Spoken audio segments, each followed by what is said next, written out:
Olá, amigos do canal Redemptoris Mater. Sejam muito bem-vindos. Ficamos muito contentes em estar com vocês de novo.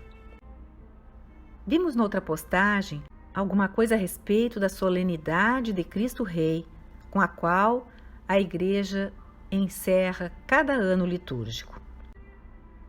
E nessa postagem, queremos olhar para uma passagem do livro do Apocalipse de João, do capítulo 1, versículos 5 a 8, sobre a soberania de Jesus Cristo.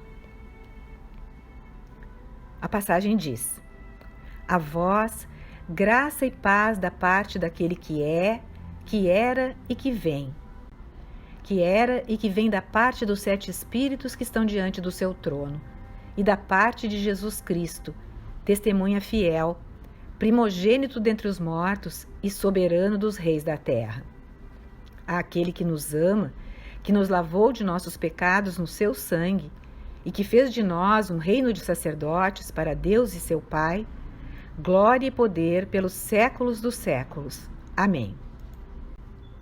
Ei-lo que vem com as nuvens. Todos os olhos o verão, mesmo aqueles que o trespassaram. Por sua causa, hão de lamentar-se todas as raças da terra. Sim, amém. Eu sou o Alfa e o Ômega, diz o Senhor Deus, aquele que é, que era e que vem, o dominador. Esse texto é uma reunião de facetas do Cristo, que o Apocalipse vai desvendando, assim como os evangelhos também apresentaram. Vamos procurar entender melhor essas características a que João alude.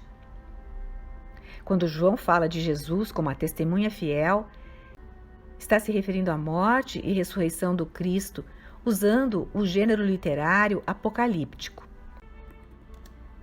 A palavra grega para testemunha, como já vimos em outras postagens, é martireo. Além de mártir, Cristo é o primogênito dos mortos. O primeiro a ressuscitar dos mortos, começando a plenitude dos tempos, o tempo final, que culminará com a segunda vinda. O terceiro título que João lhe dá é de Rei do Universo, o soberano sobre os reis da terra. O que significa esta expressão? Vamos ao contexto. O Apocalipse fala dela outras vezes. Por exemplo, no capítulo 17, versículo 14, narrando que os inimigos de Deus fazem guerra ao Cordeiro, João escreve: Combaterão contra o Cordeiro, mas o Cordeiro os vencerá, porque é Senhor dos senhores e Rei dos reis. Aqueles que estão com ele são os chamados, os escolhidos, os fiéis. Na realidade do primeiro século de nossa era, a expressão Rei dos reis, Senhor dos senhores, reportava ao livro de Esdras do Antigo Testamento, capítulo 7, versículos 11 e 12. Há uma carta do imperador persa. Esdras diz: Esta é a cópia da carta que o rei Artaxerxes entregou a Esdras, sacerdote e escriba. É assim que começou a carta. Artaxerxes, rei dos reis, a Esdras, sacerdote e escriba versado na lei do Deus do céu. O Império Persa era enorme, poderoso, como o Império Babilônico também fora, e mais tarde serão os impérios grego e romano. Rei dos reis, portanto, apontava uma realidade específica. A diferença entre um reino e um rei e um império e um imperador, que domina sobre os outros reis e seus territórios, depois de invadi-los e subjugá-los. Os ouvintes de São João, ao escutarem essa expressão, compreendiam que o apóstolo queria esclarecer-lhes que Jesus não era somente o Filho de Deus, o Rei de Israel e dos judeus, mas o governante de todos os reis da terra. O reino de Deus, Basileia Tuteu, em grego, poderia ser traduzido por império de Deus, para uma compreensão mais próxima naquela época. Não um reino local, mas vasto, dominando todos os outros. Ou seja, todos os governantes deste mundo, todos os presidentes, primeiros ministros, imperadores, reis e rainhas, estão abaixo de Cristo Rei e se submeterão à realeza de Cristo. Em nossos dias, isso pode nos lembrar o colonialismo, tão condenado e com razão. Porém, no que diz respeito a Cristo, precisamos ter presentes que não podemos trabalhar com categorias terrenas. O seu é um império que conquista pela paz, através da conversão do coração. É celeste na sua origem e natureza. Isso é algo que está muito esquecido. Mas foi um dos aspectos mais explosivos da mensagem cristã e deveria continuar sendo. O Cristo está acima de tudo. E com Pedro e Paulo vai conquistar Roma, que dominava sobre todo o mundo conhecido. Como na visão do profeta Daniel no capítulo 2, o reino de Deus começa pequeno, como uma pedrinha.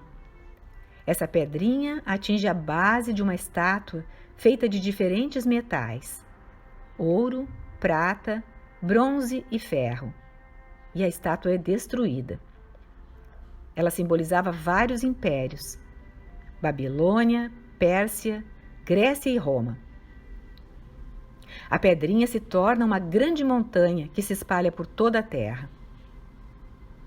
Também em Daniel, a escritura está em gênero literário apocalíptico. Esses impérios todos, portanto, serão conquistados pelo império de Deus. O Apocalipse de João leva a um clímax esta imagem real de Jesus, quando no capítulo 19, versículo 11, diz: Vi ainda o céu aberto, eis que aparece um cavalo branco. Seu cavaleiro chama-se Fiel e Verdadeiro, e é com justiça que ele julga e guerreia. Tem olhos flamejantes, há em sua cabeça muitos diademas, e traz escrito um nome que ninguém conhece, senão ele. Está vestido com um manto tinto de sangue, e o seu nome é Verbo de Deus. Seguiam-no em cavalos brancos os exércitos celestes, vestidos de linho fino e de uma brancura imaculada.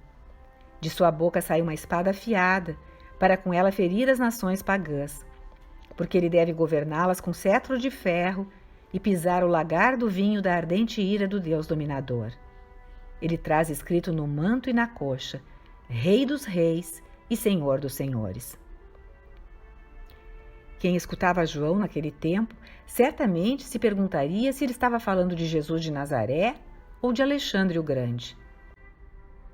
Naquela época, o imperador conduzia seus exércitos às batalhas contra os inimigos.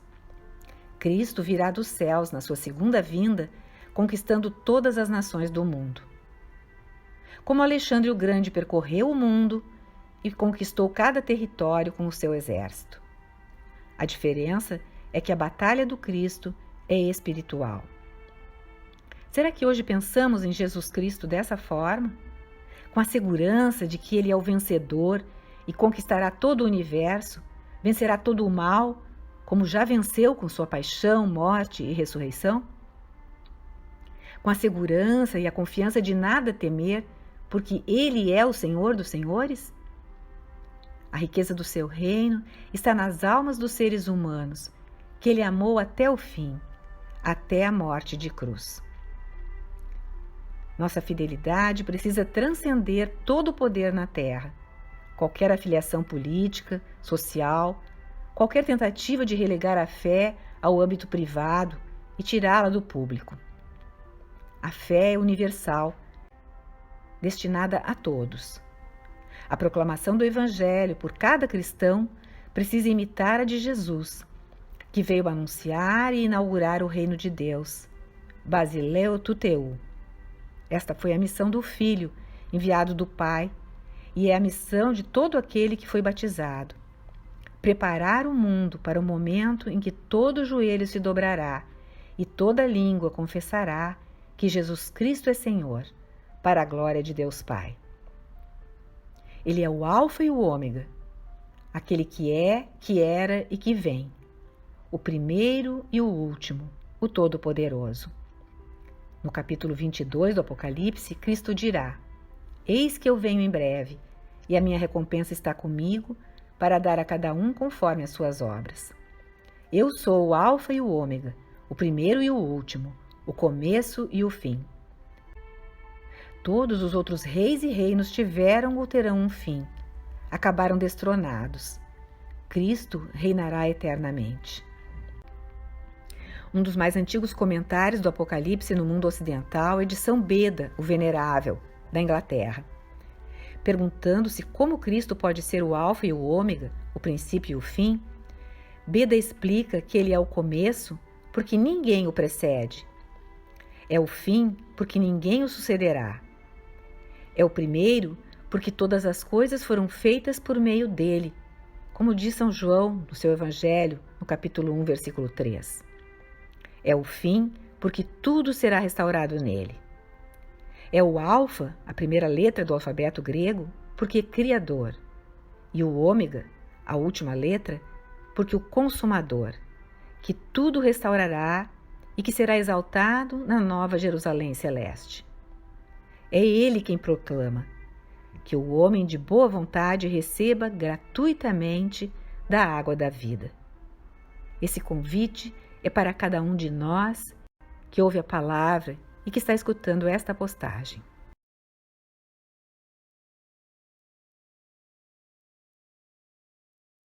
O Senhor esteja convosco, Ele está no meio de nós.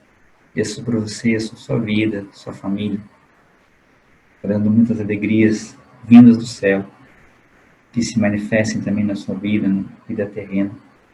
Em nome do Pai, do Filho e do Espírito Santo. Amém. Obrigada por ter nos acompanhado. Se você gostou, clique seu like, inscreva-se no canal e acione o sininho para ser notificado de outras publicações.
Obrigada por ter acompanhado esta postagem. Se você gostou, clique seu like, inscreva-se no canal e acione o sininho para ser notificado de outras publicações.